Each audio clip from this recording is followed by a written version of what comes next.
Good morning. I think we're live. I'm going to show a few new things today as I continue to work on my raccoon sculpture, which I intend to make very detailed. So it's going to take us a few mornings, maybe even 2 more weeks before we finish this.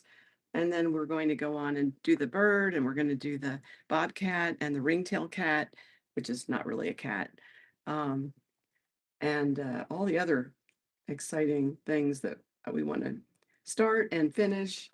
And my objective is to show you techniques and tricks while I answer your questions, but also to complete a lot of sculptures that I've wanted to do for a long time.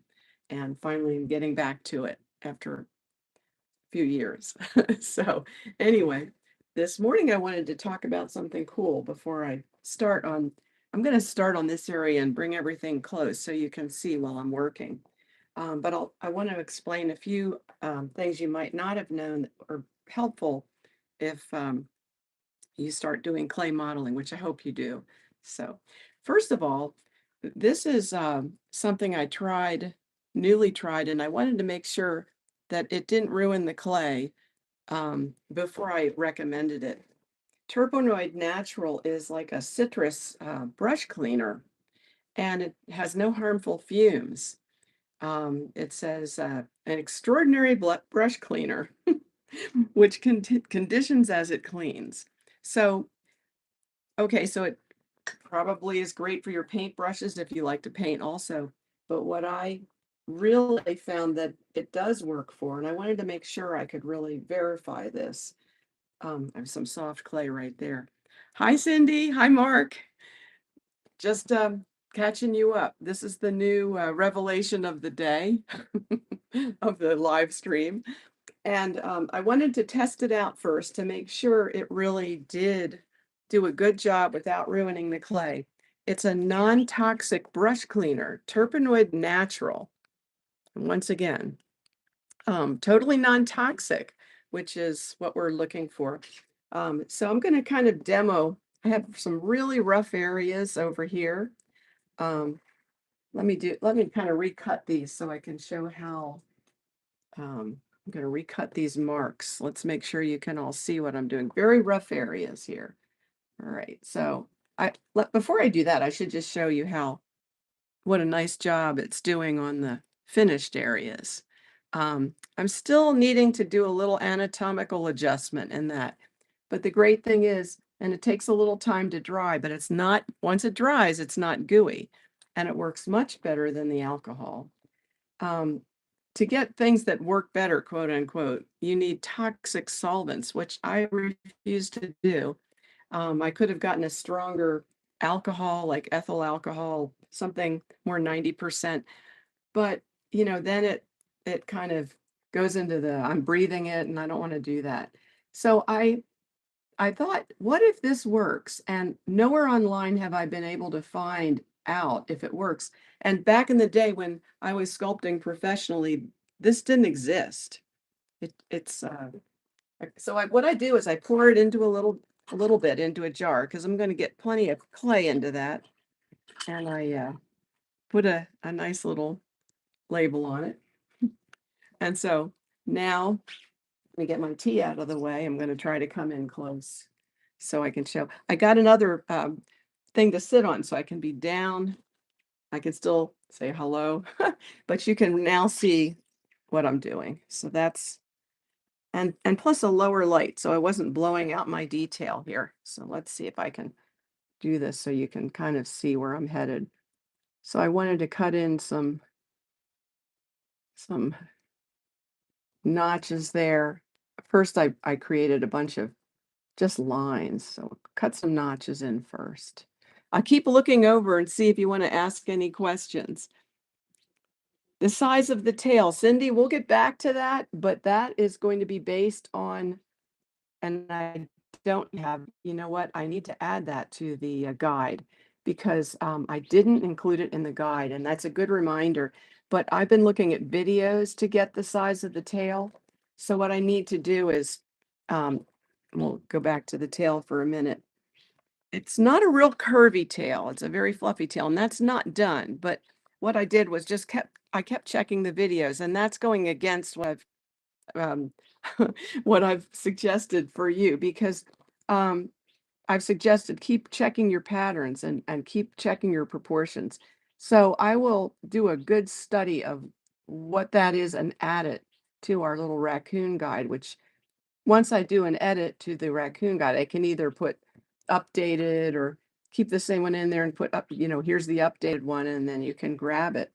So thanks, Cindy, for the nice comments. I really appreciate it. This is fun for me too. I really to have you guys come on and it's just wonderful for me too, because it took me a long time. I had some kind of tragic memories about all this. It took me a long time to want to come back to it.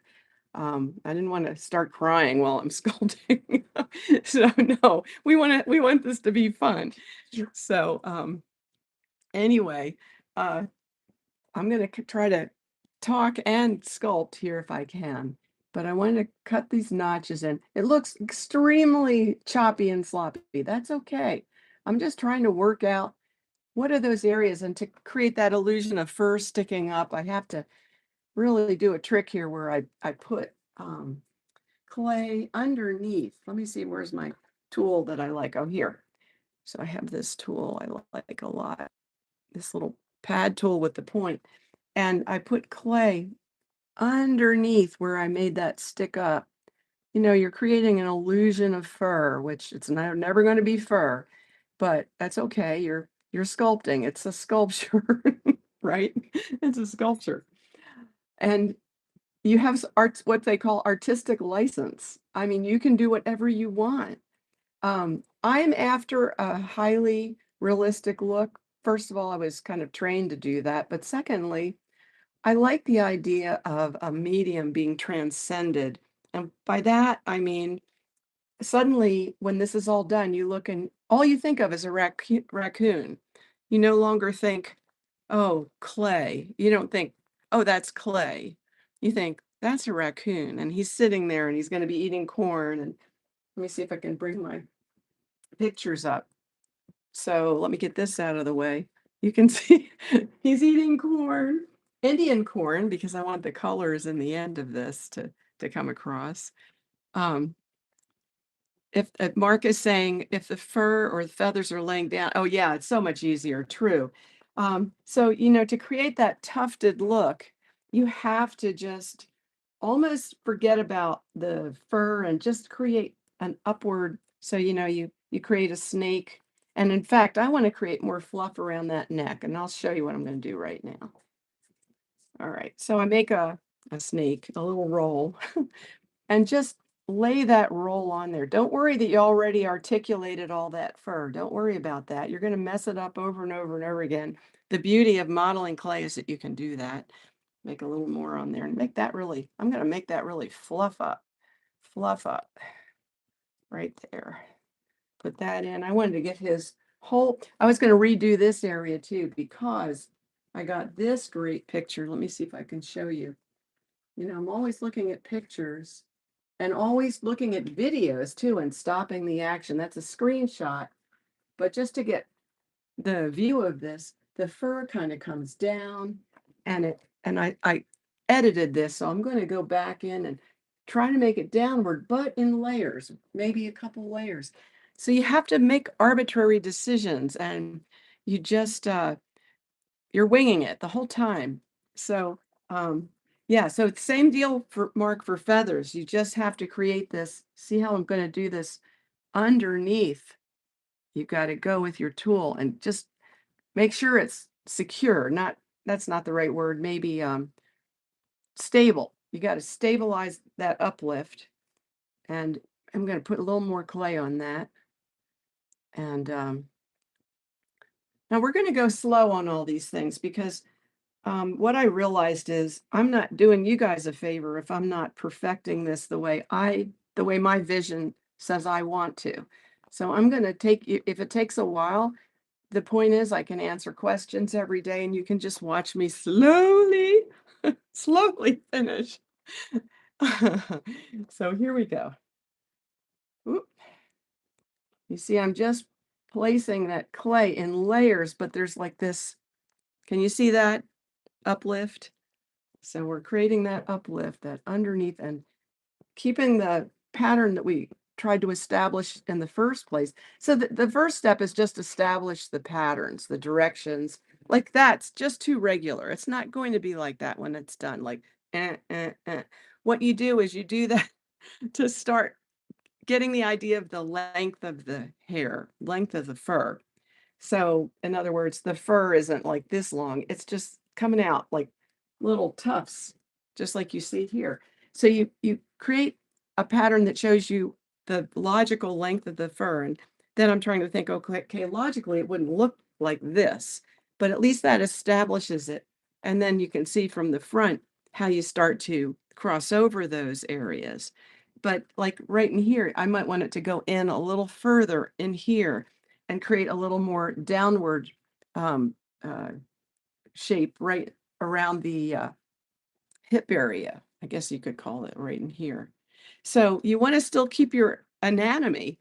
This is difficult to do. I won't say it's easy. It's not easy to keep the anatomy correct and then also put a beautiful fur pattern that's very credible, very convincing. So I'm going to just continue to do that around the collar area of this. And you'll use your hands a lot too. You'll get, okay, I want to just put it in there, put it in there. All right, now I think I want more, even more furry stick up area there. Stick it up. All right. Get that right in there like that. Okay. A little bit more. And here's the other thing. If you start to see things looking a little too regular, and by that I mean things in a row, too much uniformity or not enough arbitrary looking placement, you need to go in and just give it a good edit. Put something in there that breaks that up. Constantly look at the real animal too. All right, I want that really sticking out. Say I want it really sticking out. Let's do that. Let me stand back. I'm going to stand back for a minute. Well, you won't see me stand back, but you want to just make sure you're on the same page as what you thought you were doing by standing back. Don't just get close up for hours on end. All right, how's that look, guys? A little fluffier in the neck, which is what we want. We want it, um, probably, I don't want to lose my shapes. Don't lose your shapes, but just get it. This is so choppy right now. Of course it is. That's how you have to determine what you're doing. You just keep working it till you see it come to life. All right, I'm going to get my tool back in there and go under that again with my tool. Okay, now once I've gone under with my tool, there's lots of ways to do it. Lots of tools that will, that will give you the same result. It has to do with your comfort level with a tool. Doesn't hurt though to get suggestions on what tools to start with. Let me get that smoothed into place. All right, see how that's sticking up? And we can vary it a little bit here and there like this. See, just don't have it so perfect that it doesn't look real. It wouldn't occur so perfectly in nature. All right. Does that help? Yes. All right. So now I have so many choices. Let me come up with a super simple idea to begin. And that is a Kemper tool you can buy. And I'm going to try to steer you toward for sale online somewhere. You can buy Kemper tools in a lot of places. I get a lot of my stuff from Sculpture Depot because I get my clay from Sculpture Depot. So now, okay, look how simple this is going to be. Just kind of go. And now the only thing is, oops, I'm going to have to go soon because we have to take our car today to get worked on. So, but really quickly, all right, I'm going to go like that. And then see how I'm just making scratch lines. See that? Can you see that? Okay, so I'm just going like that. Keep in the right direction. That's the one thing. You want to keep these lines in the direction the fur would go. All right, so you put a bunch of lines like that in, just real rough, real rough. And now go back with your, here's another easy to buy online somewhere, Kemper tool. See the angle on it? Whoops, I'm not good at finding my camera here. There we go. See that point?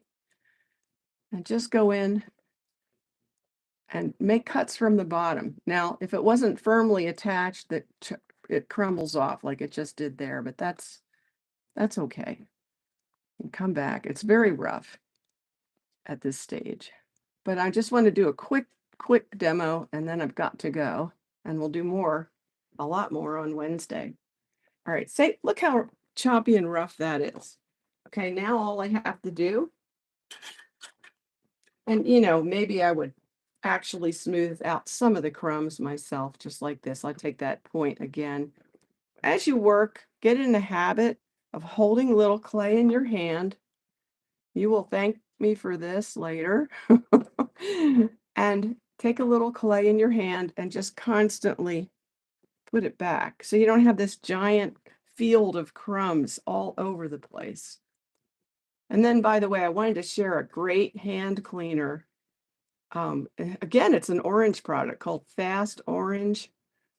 It's got a pumice in it, but it keeps your hands from drying out. It takes the clay right off. Just have a like a nail brush and Fast Orange at your sink, and you will be able to go cook something right away with no clay on your hands.